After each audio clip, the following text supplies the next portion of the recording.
Pour se développer, une entreprise a besoin de recruter, mais ce n'est pas quelque chose d'anodin. Dans cette vidéo, je vais te présenter tout le processus de recrutement que j'applique personnellement dans mon entreprise et vais te partager les meilleures astuces pour recruter un bon candidat. Faire un bon recrutement au début d'une entreprise peut être réellement game changer et faire passer une entreprise à un autre niveau. Et à l'inverse, un mauvais recrutement peut faire couler ta boîte ou ralentir ton business. D'où l'importance de bien recruter. Si tu te trompes dans ton recrutement, tu perdras plusieurs choses. Tu perdras ce que l'on appelle le coût d'opportunité. C'est le coût perdu si tu avais pris une autre personne. Si les compétences et qualités attendues ne sont pas là, tu aurais pu recruter quelqu'un d'autre, ce qui crée un manque à gagner direct et immédiat pour ton entreprise. Tu perdras également le coût de la formation, le temps perdu en management de ce collaborateur qui ne correspond pas au poste. Tu perdras pour finir le coût du salaire et du licenciement. Bref, ça peut coûter très cher en temps et donc en argent. Pour te donner un repère, ma première erreur de recrutement m'a à peu près coûté 15 000 €. Même si je vais te partager mon process de recrutement, celui-ci n'est pas infaillible et il restera normal de se tromper dans un recrutement. Même après des dizaines d'années d'expérience, un recruteur expérimenté arrive toujours à se tromper. Alors je pense qu'il faut être indulgent avec toi si cela devait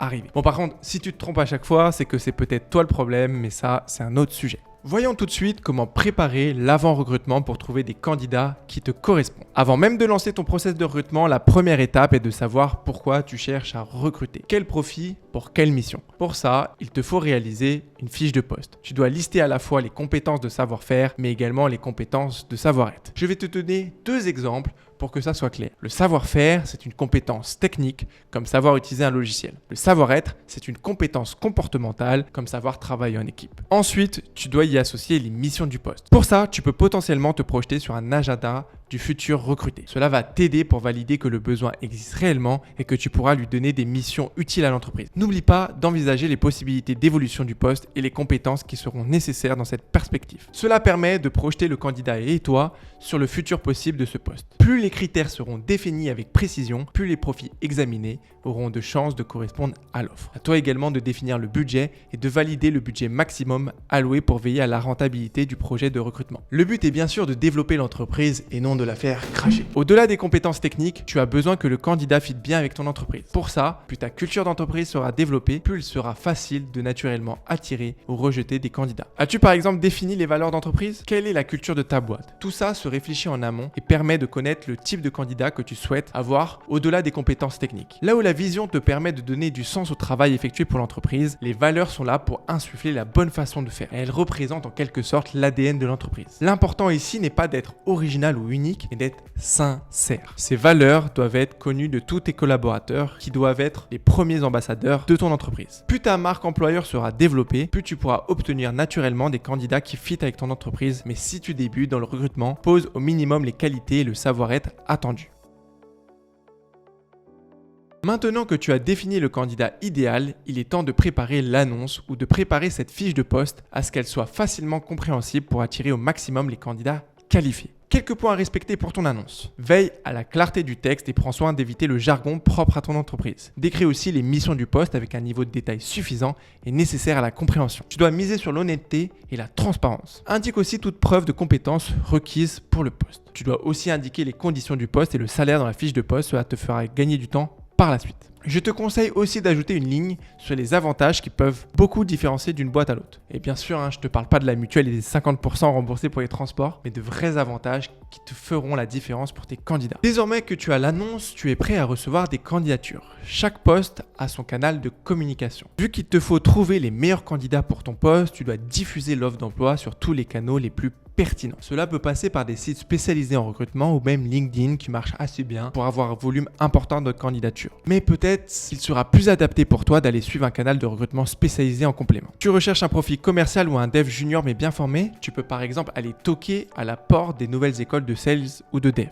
Si tu recherches surtout du savoir-être pour ta startup, peut-être que Welcome to the Jungle sera un bon canal. Tu recherches absolument quelqu'un de confiance avec des références, alors pour ce type de cas, cherche dans ton réseau. Petite parenthèse, si tu cherches quelqu'un de très compétent avec une forte expérience, alors il y a de fortes chances qu'il ne soit jamais ton candidat. À toi d'aller démarcher ou de passer par des cabinets spécialisés. Logiquement, si tu as une offre cohérente avec l'endroit où tu as diffusé ton offre d'emploi, tu devras recevoir plusieurs candidatures. La prochaine étape est donc de faire du tri pour obtenir les profils qui se démarquent facilement. Pour ça, tu peux mettre des questions dans les annonces de recrutement et mettre des filtres automatiques. Comme par exemple, tu peux demander à un dev s'il maîtrise telle techno ou non, avec une élimination directe s'il ne la maîtrise pas. Plus tu auras des questions, moins tu passeras de temps à regarder les candidatures. Mais plus tu pourras potentiellement passer à côté d'un bon candidat, alors n'en abuse pas. Pour les candidats qui ont passé le filtre automatique, à toi de regarder la cohérence du profil par rapport à la fiche de poste. Tu recherches un graphisme et tu reçois un CV sur Word et pas de portfolio, c'est une élimination directe pour ma part. Tu as un candidat qui annonce avoir 3 années d'expérience sur un sujet mais tu n'obtiens en quelques clics aucune référence, pareil. Élimination directe pour moi. À moins de recruter sur certains métiers spécifiques, je ne regarde pas vraiment la partie éducation et les diplômes associés, mais plutôt le track record comme ses expériences passées ou projets réalisés du candidat. Et je pense que comme ça, on obtient généralement de meilleurs candidats. D'ailleurs, petite astuce que je mets en place dans mon filtrage de candidats. C'est suite à une histoire. Mercator, raconte-nous une histoire. Dans les années 1981, une légende raconte que le groupe Van Halen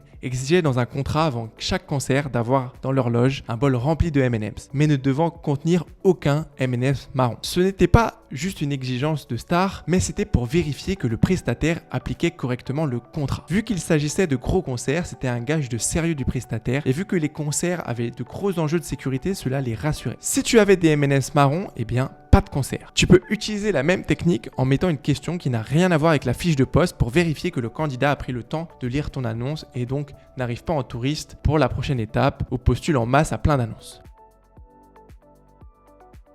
À cette étape, tu devrais déjà avoir obtenu quelques candidats et il faut tester les compétences pour vérifier qu'ils sont en mesure de réaliser le travail pour lequel tu cherches à les recruter. Pour ça, je mets en place un test technique, peu importe le type de job. L'idée du test est qu'il doit refléter certaines compétences techniques voulues dans la fiche du poste et la motivation du candidat à passer le test. Plus tu mettras un test long et difficile, plus tu perdras de candidats, mais potentiellement, il sera plus facile d'identifier les bons. À toi donc d'avoir un bon équilibre entre durée et difficulté. Aussi, moins ton entreprise est connue, moins tu peux faire le difficile. Les longs tests techniques peuvent décourager même les bons éléments. Pour ma part, j'ai beaucoup de candidats qui abandonnent le test technique ou qui ont du mal à le réaliser. Et c'est une bonne chose. Je n'ai souvent que quelques entretiens à réaliser après. Recruter pour un test technique ne permettra que de juger les savoir-faire, appelés hard skills, et non le savoir-être, les soft skills. Comme on l'a vu précédemment, les hard skills sont les compétences techniques, comme savoir faire du dev PHP, et un soft skill est une compétence de comportement, comme être organisé. Depuis Internet, les soft skills sont devenus bien plus importants que les hard skills, car tu peux former un collaborateur assez facilement. Bien sûr, s'il a les aptitudes et la personnalité qui correspondent à ton entreprise. Par contre, tu changeras difficilement quelqu'un qui est compétent techniquement, mais qui ne correspond pas du tout aux valeurs de ton entreprise et à la manière dont elle fonctionne. Pour tester les soft skills, tu peux en amont du test technique faire un call de découverte pour vérifier que la personne est bien alignée avec les valeurs de l'entreprise et s'il réussit le test technique, alors dérouler sur l'entretien d'embauche. Dans tous les cas, c'est ce à quoi sert l'entretien. Déterminer si le candidat correspond au poste, mais aussi à l'entreprise. En fonction de ton type d'entreprise, tu dois prendre parti sur comment tu vas procéder à l'entretien. Souhaites-tu tester la répartie du candidat et donc avoir une approche d'interrogatoire, ou alors souhaites-tu au contraire échanger et détendre le candidat pour tester sa sympathie? Il n'y a pas vraiment de bonne manière de faire. Cette partie est liée uniquement à comment tu vois ton entreprise et le type de boîte. Un cabinet d'avocats et une startup tech n'auront pas la même manière de procéder à cette étape. Il faut dans tous les cas que tu prépares les objectifs de cet entretien. Quels soft skills tu cherches à tester et y préparer la liste des questions qui te permettront d'en savoir plus. Pendant l'entretien, prends des notes car tu pourras vite oublier ce qui s'est passé lors d'un entretien. Il est important de pouvoir choisir de manière rationnelle et donc de bien noter ce qui s'est dit même si tu as eu une bonne impression. Aussi, essaye de poser les entretiens le plus tôt possible car les candidats n'arrivent pas tous d'un coup mais au fur et à mesure et donc il serait bête de trop allonger le process de recrutement pour passer à côté d'une pépite qui aurait eu un autre job entre temps. Normalement, si tu as fait un appel de découverte, un test technique et un entretien final, il est temps de faire un choix. Il est tout à fait normal d'avoir des doutes et de ne pas se projeter à 100% avec un candidat. Si cela arrive, essaye de reprendre les notes et d'avoir une vision neutre sur les objectifs de recrutement. Tu ne trouveras pas un mouton à 5 pattes et le candidat ne sera jamais comme toi. Si le candidat correspond aux soft skills et aux hard skills, alors prends-le. Sinon, alors refuse-le. Ta décision doit être prise rapidement car tu risques sinon de louper le candidat. Attention cependant, si tu es pressé dans ton recrutement, alors tu as de grandes chances de faire une erreur de recrutement. Il ne faut pas à l'inverse prendre quelqu'un par défaut. Si tu ne le sens pas, alors ne le fais pas. Comme on l'a vu au début, une erreur de recrutement peut coûter très cher. Si tu as un doute, il n'y a pas de doute. Il faut au maximum que ce process d'un poste ne soit pas trop long. Ainsi, si tu n'as pas de candidat adapté après ce process, je t'invite à le recommencer. Si la deuxième fois tu n'as toujours pas de candidat, il doit y avoir un souci dans ton process et donc revois la fiche de poste, le salaire ou le test technique. Maintenant que tu as ton candidat, il est temps de l'accueillir chez toi. Mais un onboarding, ça se prépare. Je te parle pas de lui offrir un mug ou un t-shirt, on s'en fiche de ça. Le plus important, c'est que la personne se sente cadrée et accueillie quand elle arrive. À toi donc, avant son arrivée, de préparer les missions et des temps de formation adaptés. Il faut que la prise en main des sujets soit progressive. Pour la période d'essai, tu peux définir avec la personne des objectifs précis à atteindre pour la valider. Mais il faut lui laisser le temps de prendre ses marques et sujets avant de pouvoir être productif. Par contre, si jamais la personne ne devait pas convenir, alors ne perds pas de temps à mettre fin à sa période d'essai. Voilà, j'espère que cette vidéo t'aidera pour tes futurs recrutements. Je partage toutes les 2 semaines de nouvelles vidéos sur mon expérience en tant que directeur d'agence web. Alors, si tu ne souhaites pas les louper, abonne-toi dès maintenant. Aussi, si tu veux savoir comment j'ai créé une agence qui génère plus d'1 million de CA en 1 an, je t'invite à aller regarder cette vidéo juste ici. Allez, on se dit à dans 2 semaines. Ciao!